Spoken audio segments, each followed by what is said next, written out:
Hey guys, welcome to the channel today. Really appreciate the viewership. Today we're going to be talking about the Stoner 86 or the ARES LMG-1. Before we dive into this video, we're going to give a big shout out to some of our sponsors, Ventura Munitions, first of all. Thanks a lot for helping us with the channel. We'd also like to really thank Institute of Military Technology for allowing us to film these episodes at their institute in Florida. Thank you very much, IMT. Really appreciate it. So now let's talk about it here. The Stoner LMG or the Stoner 86 or the ARES LMG-1. Very interesting light machine gun designs. You're seeing the conclusion of these designs today, the fruition of these designs with the Knights Armament LMG, which Knights Armament recently came out with at SHOT Show last year. They have a full production model this year. They're working on a lot of really cool stuff down at Knights. So essentially where the genesis of the LMG-1 or the Stoner 86 is from the ARES 63. It's from the Stoner 63.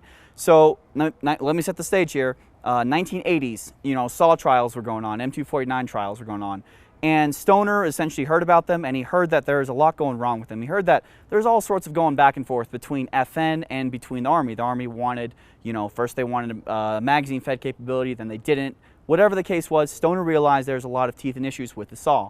So what Stoner did is he took the Stoner 63, which was initially very known for its ability to be very modular and be able to change out between sort of a rifle, a light machine gun, or a magazine-fed or a belt-fed. And he took that design, that weapon system, and he turned it into a true light machine gun that was belt-fed, but also had the option of being magazine-fed, similar to a Bren, with a 30-round Stanag magazine offset to the left.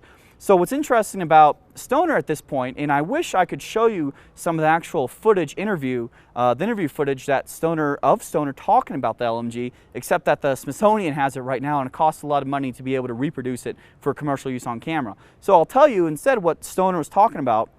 And Stoner really wanted an LMG that had a lot of elements of the M16A2, which had just gotten accepted a couple years earlier. We're talking about an M16A2 magazine, Stanag magazines. We're talking about the pistol grip. We're talking about the magazine well from the M16A2. And the reason for all of this was he wanted a light machine gun that armorers could, if they had a problem, they could easily look up an NSN number for, say, a magazine catch or, say, a M16A2 pistol grip. And they could get that. That was already on the logistics, and they could take that and they could use it in an LMG if it was accepted there. But this was essentially Stoner's answer to the SAW trials that were going on. So today in this video, we're looking at two different light machine gun designs from ARES at the time. Now, if you don't realize, Stoner 63 was produced by Cadillac Gage in Michigan during the Vietnam War. After the Vietnam War, Stoner left Cadillac Gage, left the stuff that was going on there, and he founded his own thing called ARES, which was actually in Port Clinton, Ohio, that was on an old military base. And he founded ARES there, and ARES worked on a number of different projects. One of them was I think it was a 30mm Bushmaster or a 20mm Bushmaster that Stoner worked on, but this was one of the products that Stoner came up with. And we have two names. We have the Stoner 86 and we have the ARES LMG-1.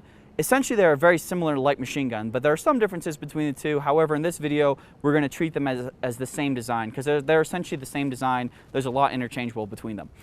Then we also have another name called the Stoner 96, which is actually the collaboration between Stoner and Reed Knight in the 1990s to continue the fruition of this light machine gun design. But the Stoner 86 had a number of very interesting characteristics. For one, you could take the buttstock on and off, and you could shoot it with the buttstock off, and that was very neat because as a sort of portable assault light machine gun, special operations teams could get that and they could use that with the buttstock off. It had a transparent drum that had a clear window backing in the rear, so you could see exactly how many rounds you had. The belt-fed mechanism and the magazine-fed mechanism were interchangeable, so you could either have a magazine-fed portion or a belt-fed portion, depending on if you could switch out the magazine or the belt-fed feed tray. The safety was very similar to an M1 Garand type safety where you could push out the safety in front of the trigger guard or back into the trigger guard. There was no select fire capability. This was a fully automatic only light machine gun design. And essentially it was a modernized version of the Stoner 63 minus a few parts here and there. As an example, the rear sights were almost identical. If you notice on the rear sights, the only thing that Stoner really changed about the rear sights from the Cadillac Gage 63 to the modern day ARES LMG was he pushed the windage elevation from the right to the left. The barrels and the barrel changing levers were almost the same as well. They had very similar barrels. They're not interchangeable at that point, but they had very similar barrel changing levers in that you could flip them to the left, the right, and straight up and down.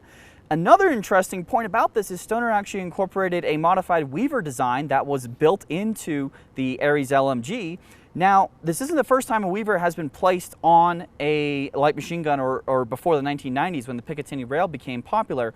Weaver designs go all the way back to the 1960s with various experimentation going on replacing the rear carrying handle of an M16. However, it wasn't really fully realized that we could put a bunch of sights and stuff on there in the 1960s. Taking the quick change barrel off was very simple, and locking the bolt to the rear and then pushing a little button on top of the feed tray cover or the magazine well. You push that down and then you rip the barrel off with the carrying handle. There's also a couple different barrel versions made, some longer, some shorter.